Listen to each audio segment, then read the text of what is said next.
Christian parenting.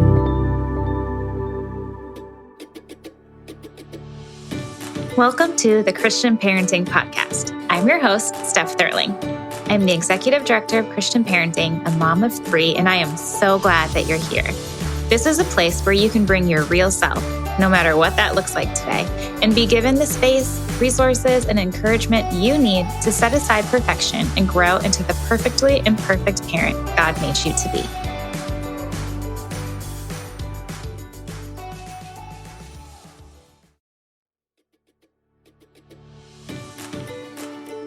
Are you searching for the perfect gifts to celebrate the special moms, dads, and grads in your life?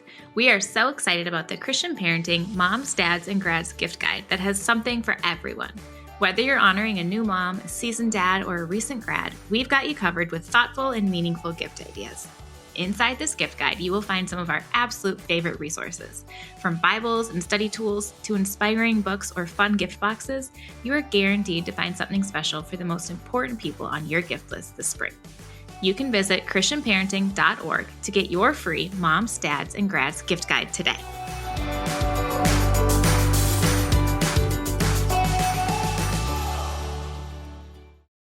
Hello and welcome to the Christian Parenting Podcast. Today I am joined by one of our Christian Parenting Podcast Network hosts, Jessica Hurlbut. Jessica and her husband host the podcast Full Spectrum Parent. She is also a mom, a pastor, and author of the book Unlimited Motherhood. Today, Jessica shares her insights on parenting and embracing the unique qualities of each child. She emphasizes the importance of surrendering to God's plan and trusting Him to work through the challenges of raising kids. You will love Jessica's encouragement to let go of expectations and control and instead focus on loving and accepting our kids as they are. She also discusses the limitations and distractions that moms face and offers advice on seeking God first in the midst of daily demands. I hope that you leave this episode feeling a little lighter and full of hope. Hello, Jessica. Welcome to the Christian Parenting Podcast. Thanks for having me, Steph. I'm excited to be here. Oh, I'm so excited to have you here. So you are a podcast host on our podcast network. Mm-hmm. You're an author. Your book, Unlimited Motherhood, is out. And you are a mom. And you just have so much to share with us. I'm really excited for people to get to know you a little bit. So we're going to start there. Can you tell us about who you are, what you do, who your family is, and then can you describe your family in one word or phrase?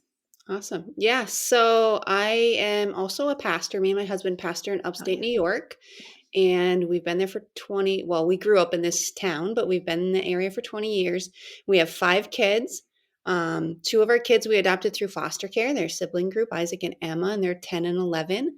And then my biological children, my oldest is going to be 16 in like a week. So he's counting down the days to get his permit, driving us all crazy. And then my oldest daughter, Mara, is 15. She struggles with severe autism. And my youngest biological son, Jacob, I lose track of all their ages. Isn't that terrible? He's 11 also, and he also has severe autism. So we got a lot going on. It's good. It's crazy. If I want to describe my family in 2 words, well, 1 word, actually 2 words is better. Beautiful chaos.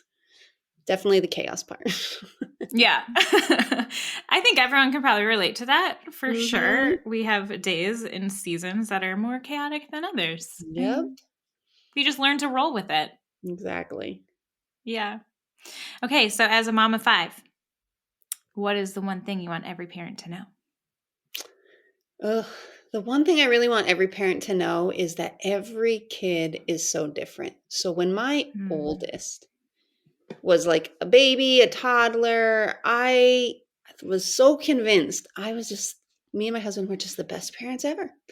That, our child was so good. He slept through the night. He was polite. He didn't, he crawled around a little bit, but he was pretty like chill. He didn't want to get into anything. He just sat around. We owned a coffee shop when my oldest was born. And he sat around and talked to all the people, and everyone just thought he was so sweet and cute and nice and just perfect. And I was so sure I was the perfect parent. This is why I love Christian parenting, right? With the motto of perfectly imperfect. But I was sure at that point, with my first, I was just this perfect parent. And then I had more children and realized, I was just lucky. Like, he was just like a really calm, chill baby and toddler, and it had nothing to do with what I had done or hadn't done. And, in years to follow, we had a lot of struggles, particularly with my daughter Mara, but with all of our kids have been so different, different personalities, different temperaments. You have to parent them different ways. And so I think one of the biggest things that I've learned is, well, it's helped me to not have judgments on other people. Because I remember Mm. before I had kids, if I saw a child like in Walmart throwing a fit, I'd be like, those parents, feeding them too much sugar and not disciplining them. I mean, I wouldn't say this out loud, but it was all these internal dialogue.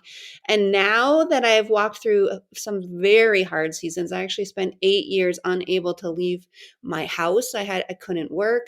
We couldn't do vacations. We couldn't do restaurants because of the severe meltdowns of my daughter on the spectrum. Humbled me beyond humbling. So I think that's what I leave. Every child is different, and to be as a parent, just to accept that, like, God knows who your kids are going to be, and he also uses them to change you. Like, that's part of the process, to change you, to teach you the lessons he's trying to teach you. And one of the biggest ones he was trying to teach me was humility. So still learning, but that would be one of the big takeaways I'd want parents to know for sure. So, some people might tune into this because they have kids on the autism spectrum Hmm. or something similar. Some people Yeah. might not relate to that struggle, but are listening anyway, just to get your wisdom. But one thing that I think everyone can relate to, and one thing that my husband and I have talked a lot about recently, is the importance and the challenge of parenting the child that God gave you, Yeah. not the child that you expected them to be Mm. or That's so hoped good. he or she would be, Yeah. but the child that God gave you and trusted you to parent. And you have to parent that one, not the one that you thought you were going to get. So, Exactly. which it's really hard because every kid, again, is different too. So, So different. how have you learned to release the expectations of your kids Hmm. and parent the child that God gave you? I honestly think, I mean, the book that, I wrote, it's called Unlimited Motherhood. And that everything that is in that book is what God taught me in those 8 years. I call it my hidden season, honestly, because God Mm, pulled me away from everything and kind of stripped my identity and who I thought I was. It just was me and Jesus and my family. And that was, all I had. And, I say when Jesus is all you have, sometimes you realize he's all you need. But mm, in that season, like, one of the biggest lessons, there were so many things that God taught me, was surrender, right? We know that if you've been in Christian circles for any period of time, you hear this word and we're like, oh yeah, I need to give my life to Jesus. I did that a long time ago. And I'm like, no, you didn't. No, no, no. It's a process. And even if you think you have, you probably haven't fully, right? And so just realizing, surrender is like in total, right? It's not just, okay, I give you my future. Maybe I'm going to give you what job I have one day, but it also involves surrendering your family and like you said, your expectations. I remember so many times complaining to God. I mean, I threw a pity party for a year and a half. Like, after my daughter mm, was diagnosed young at 3, and that was kind of when everything was stripped away from me. And I had actually dreamed of being a stay-at-home mom one day, but it was not anything like what I was expecting. It wasn't happy, let's make cookies and I'll braid your hair. It was nothing, none of the things that I envisioned that would happen when I had my first daughter. And I just complained to God so, so, so much. And I just kept, well, there's several things he challenged me on, but one of them was just this whole idea of, I'm writing a different story. mm, And I know you think you can write better than I can, but you can't. And I'm going to write something more beautiful than you could ever write. And it's not, I say that the Jesus likes to camp, and his favorite place to camp is the spot between our expectations and the life we now live. Like, that is his favorite camping spot. And that for the surrendered Christian, that spot needs to become home for us. We're always Mm. like, oh God, I'm just going to pray and pray and pray. So you change this over here, change my circumstances, change my kids, change my life and whatever it is. And it's almost, I use this analogy in the book where it's like we're wrestling against God, that story of Jacob in the Bible. And, he's saying, bless me, God. But there's a part of it too, where it's like when God, finally wins, he touches Jacob's hip, which is the strongest part of his body. And it really speaks to that stubborn will that we have. Like, oh, I have this expectation over here, God. You're not meeting it. And I'm praying and you're not doing what I want you to do. And he's just like, yeah, I'm not planning to because I'm writing a different story than you. Yeah. And we think the story should be happily ever after. And they lived happily ever after. And if you look in the Bible, that's not even biblical, Mm. and that's one of the things, I look at the Hall of Fame chapter when it talks about Hall of Faith chapter in Hebrews 11, and you list all of these people that we read about in the Bible as these heroes of faith. And we're like, man, I want to be like them. I want to be like Abraham. I want to be like Jacob. I want to be like all of these people. And we don't actually just take a minute and look at their life.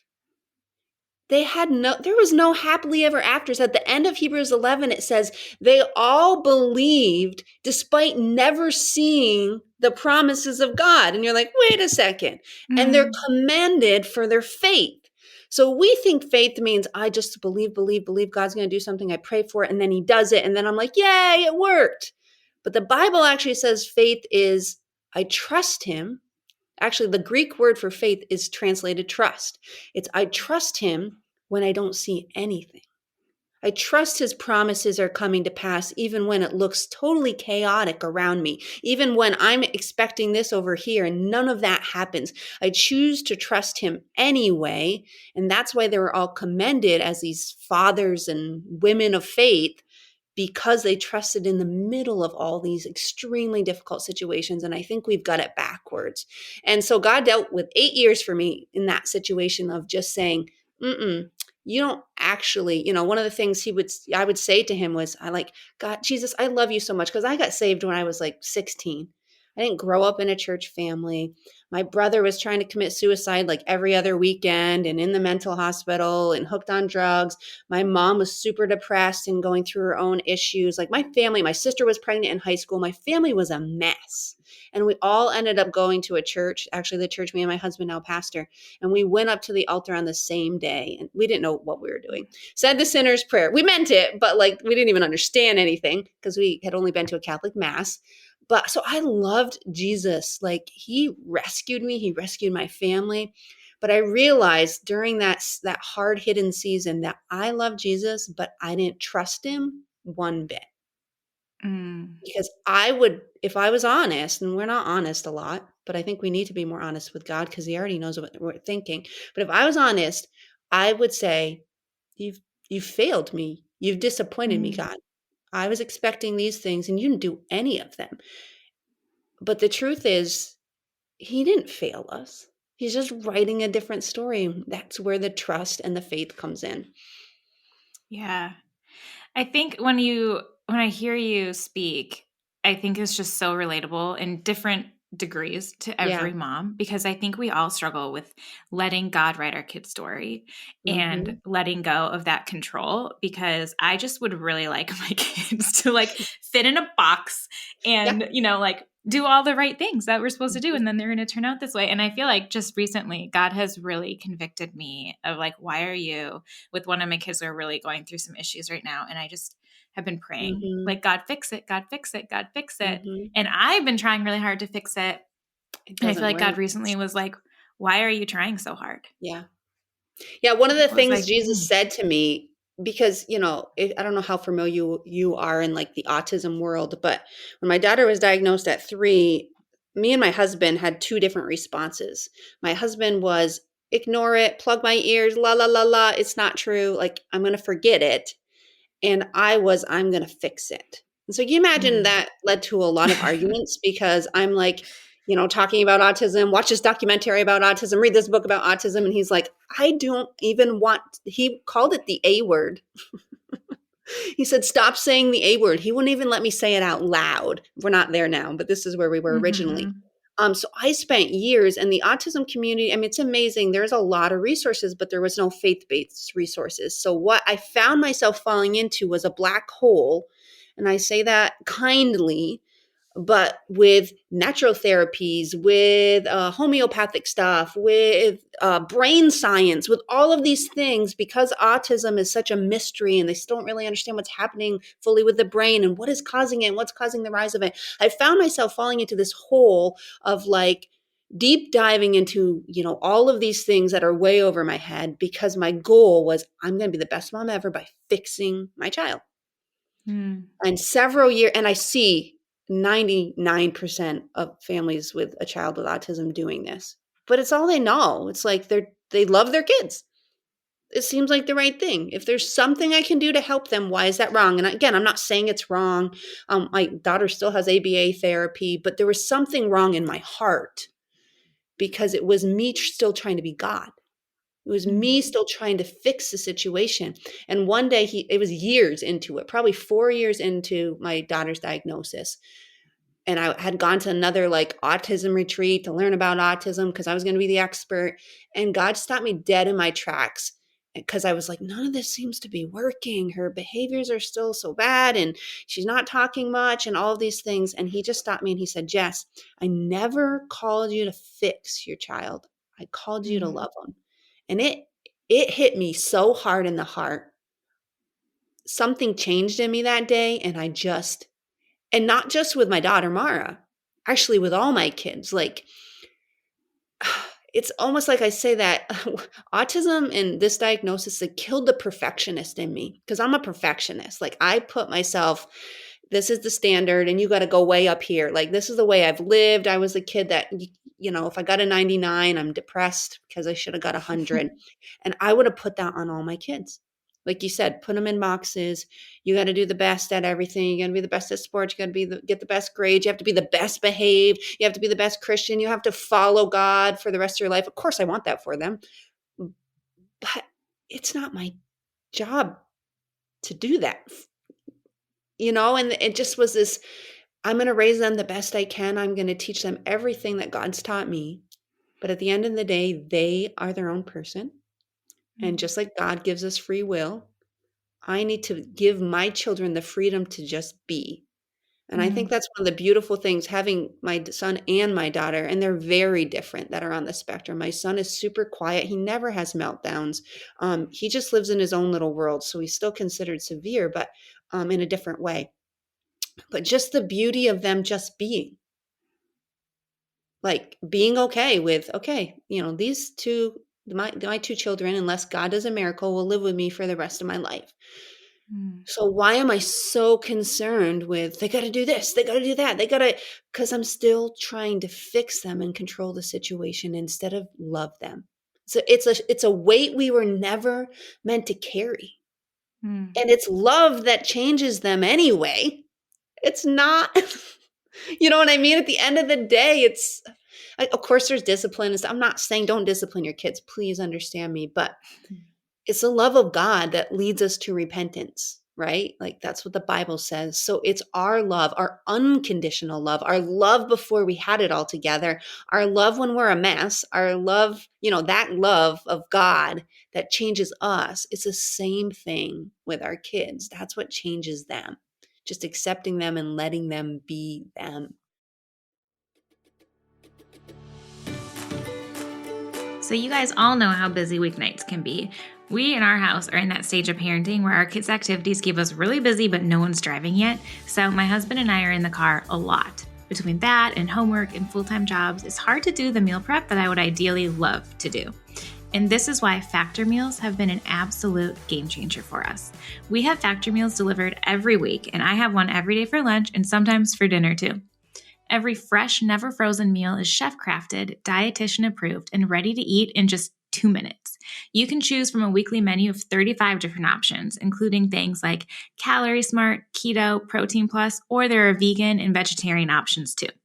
There are also more than 60 add-ons every week, like breakfast, on-the-go lunch, snacks, and beverages to help you stay fueled and feel good all day long, even when you're too busy to cook. It's completely customizable, so you can pause or reschedule deliveries to suit your schedule. Seriously, you do not want to miss this deal. You can head to factormeals.com/CPPodcast50 and use the code CPPodcast50 to get 50% off your first box plus 20% off your next box. That's code CPPodcast50 at factormeals.com/CPPodcast to get 50% off your first box plus 20% off your next box while your subscription is active.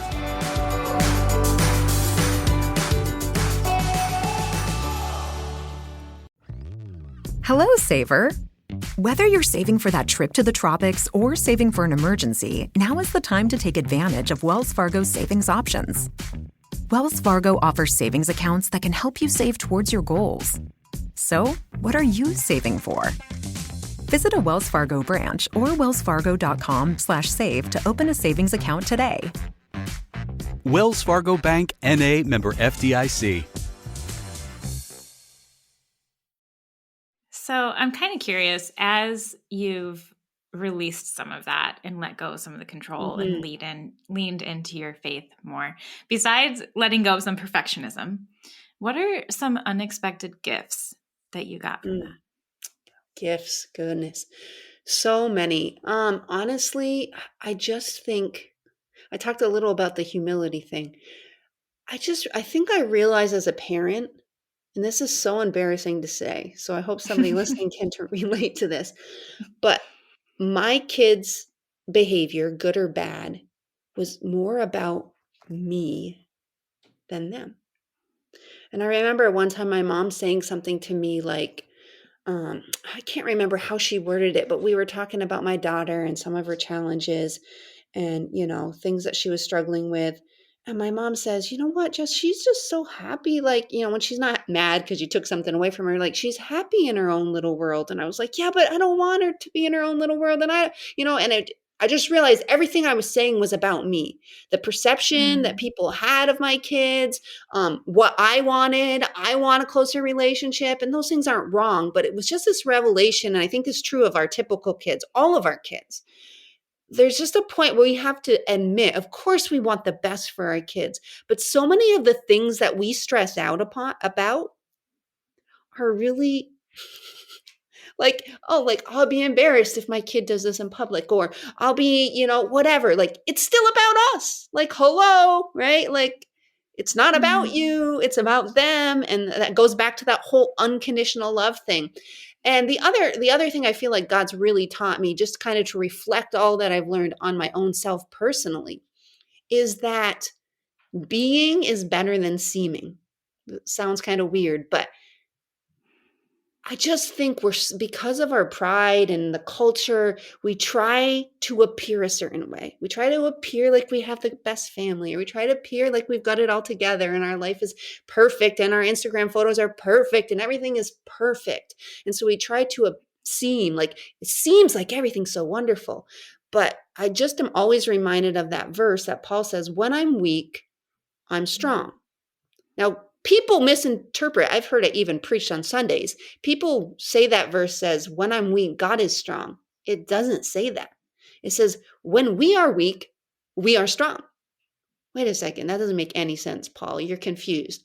But there is a beauty in being vulnerable and even gut-wrenchingly honest with yourself, with the world, with people you come in contact with, because they start to actually see, wait a second, your life isn't all put together either. Your kids aren't perfect. Being a pastor, right? Like me and my husband are pastors.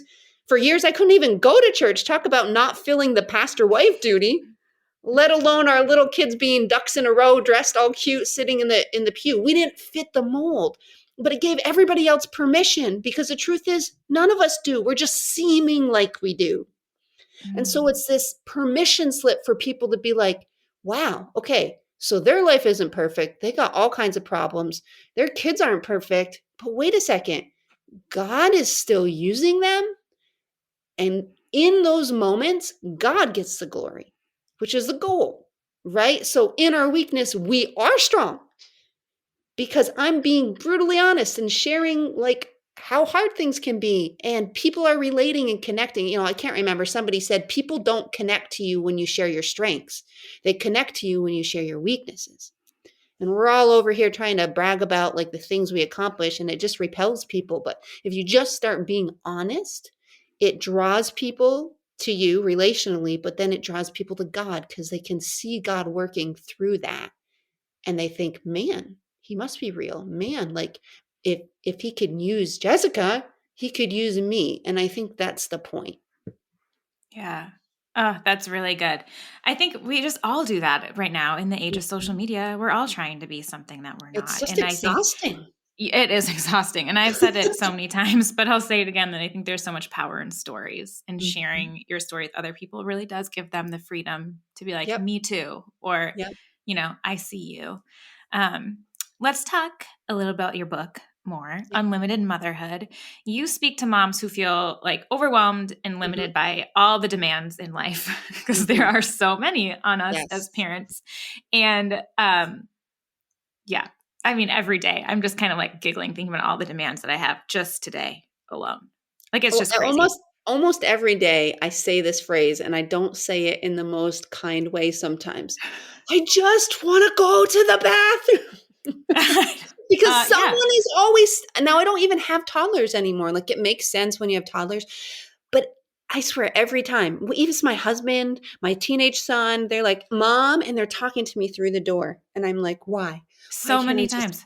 Have 5 minutes to go to the bathroom alone without someone talking to me. Right. And sometimes I'm like, hey, the door is closed. Your dad's around. Go somewhere else. Your dad's right there on the couch doing nothing, but you're coming to talk to me in the bathroom. Yeah, yes. Go find someone else. Yes. Okay. So from your experience with all the demands of life, what is like a piece of advice that you would give parents who are operating from that like survival mode and the like, just, I want to go to the bathroom by myself mode? Yeah. So, man, the biggest thing that God's taught me, because again, we're talking about in our weakness, we're strong, but it's about my limits too. So I would complain to God during that season, that 8 year, and say, God, I am so limited. I can't do anything. I've got no time. I've got no free time. I'm going to lose my mind. And he would always remind me of the Apostle Paul. We see, in the New Testament, how much impact the Apostle Paul had. He basically helped found, not just help, he pretty much founded the early church, and was continually traveling and communicating to these churches. And most of the New Testament is his letters. Besides the gospel, so much of it is written by Paul. But what I didn't realize until I started doing some digging when I went to write this book was that a third of those letters, so all of the writings Paul has in the New Testament, he was writing from a prison cell or on house arrest.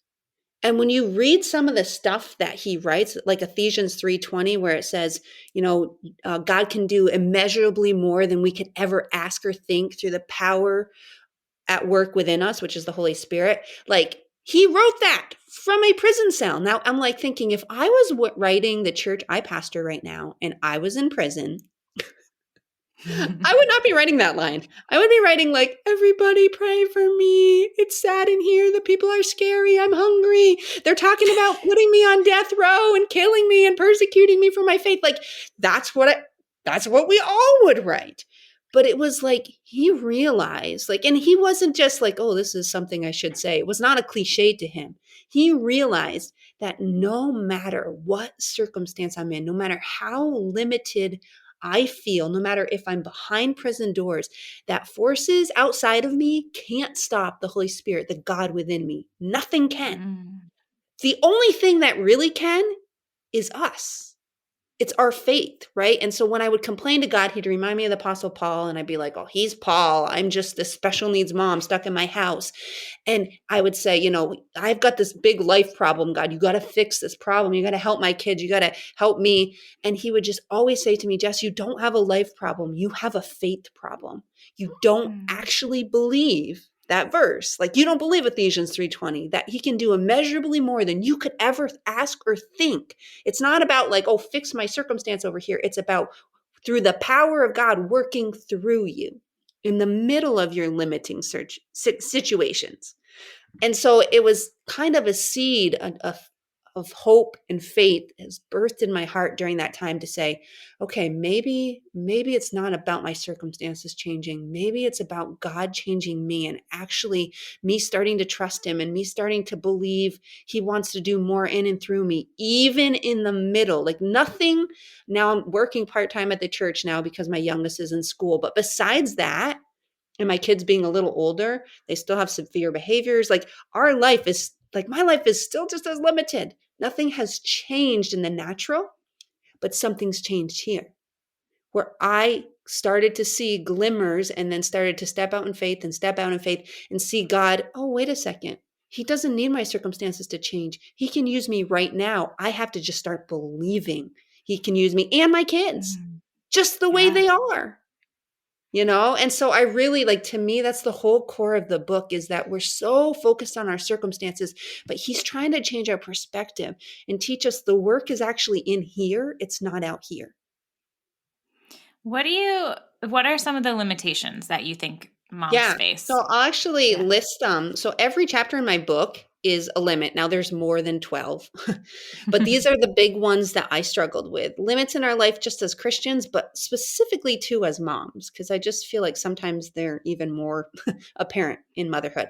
So first one's distractions, fear, timidity, exhaustion, right? Everybody gets that one. Finances, pain, selfishness, comfort, insecurity, pride, offense, and mom guilt. So there's definitely other things, but those for me were the biggest things that were holding me back from all God had in my life. Yeah. And it is truly amazing how many times we say the phrase, like, if I could only this, all the time, then this. Yeah. And that's just not the way God works. Yeah. Well, I was actually speaking on Sunday at my church, and one of the things I was saying is we're always waiting.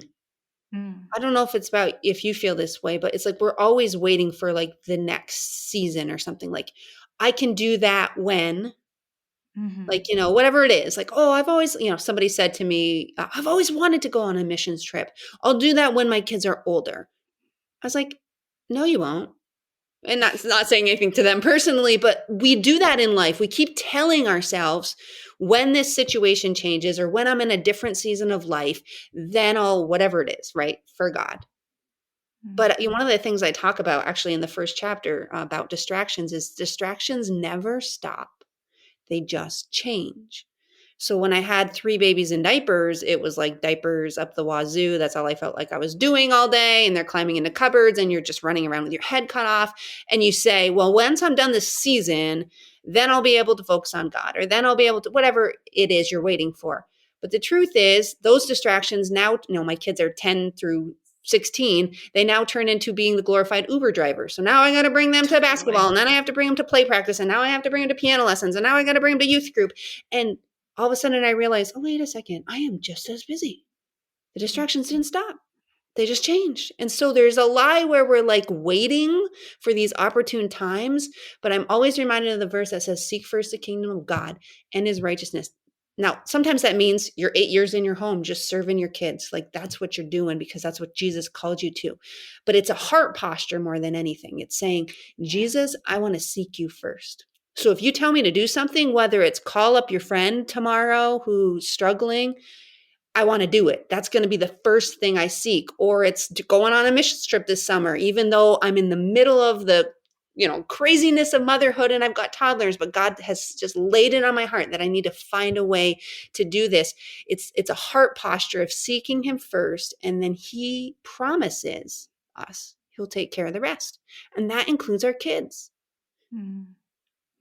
I love the emphasis on it being a heart posture, because some of those limitations aren't necessarily really huge, like social media distraction.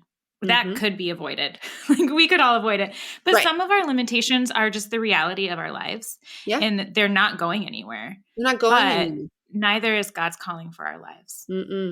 Yeah, I mean, that's so one he of the can work things, within those. Right. One of the things I always was complaining to God was, he would say, when you're saying God can work beyond your limits, it isn't denying that they aren't there.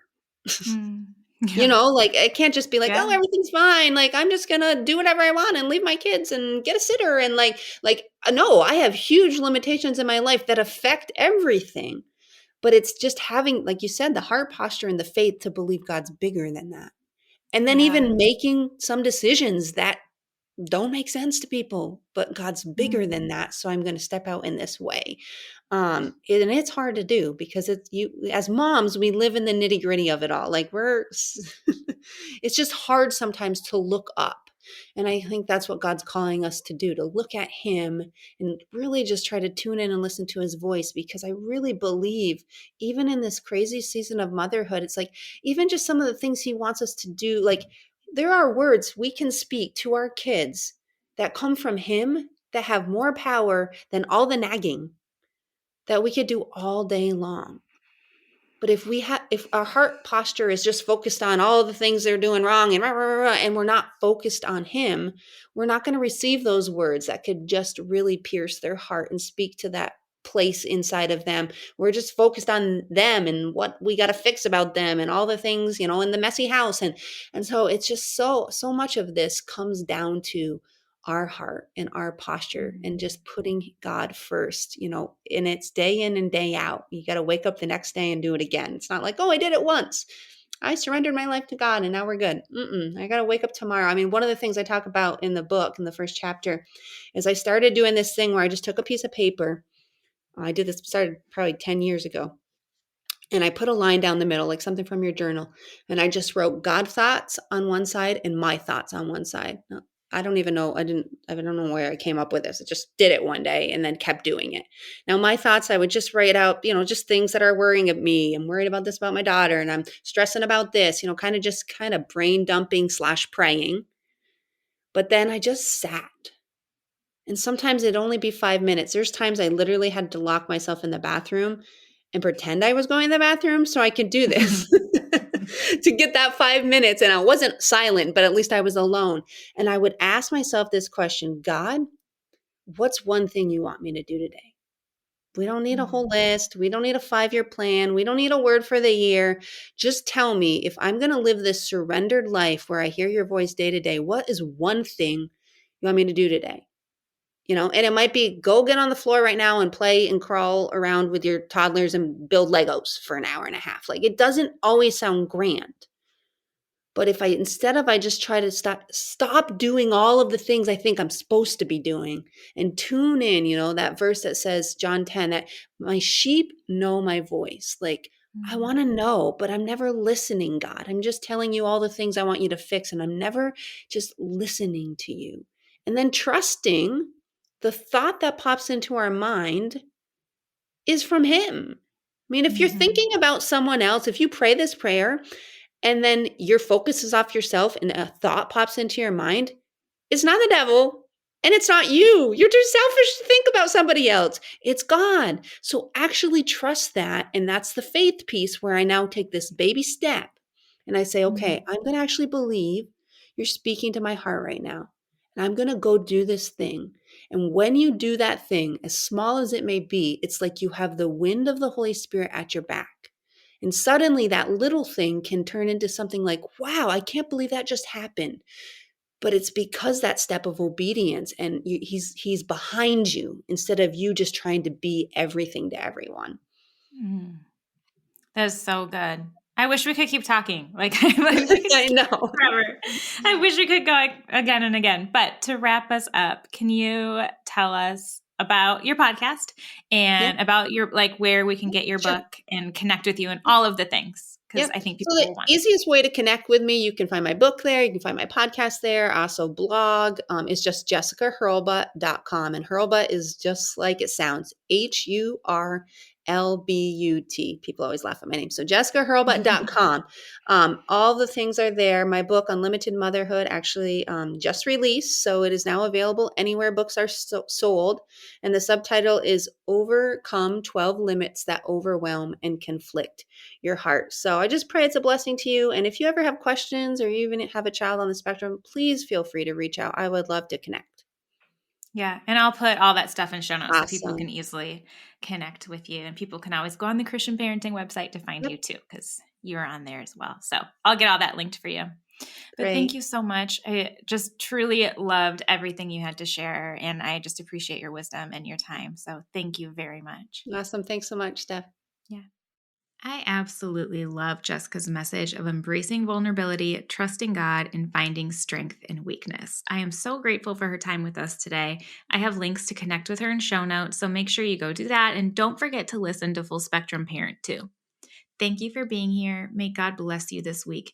May you know deep in your heart that God made you perfectly, wonderfully, and uniquely, and He made your kids that way too. He entrusted you to raise your unique kids because He knows you are the perfect parent for them. Trust Him and lean on Him. He is here for you always. Thank you so much for listening to the Christian Parenting Podcast. Make sure to like and subscribe so you don't miss an episode. And if you love this podcast, would you please consider leaving a review and sharing it with a friend? This is the best way to reach more people and encourage even more parents.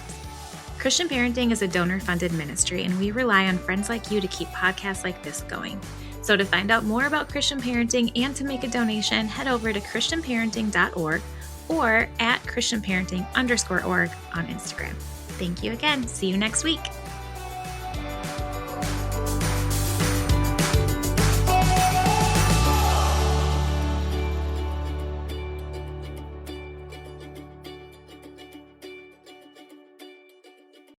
If you own a vehicle with less than 200,000 miles and have an auto warranty about to expire or no warranty coverage at all, listen up. CarShield has a low-cost month-to-month vehicle protection plan that covers more parts than ever. Visit carshield.com/audio to find out how you could pay almost nothing for covered auto repairs. Drivers who activate this vehicle protection today will also receive free roadside assistance, free towing, and car rental options at no additional cost. Get your free quote today at carshield.com/audio. That's carshield.com/audio.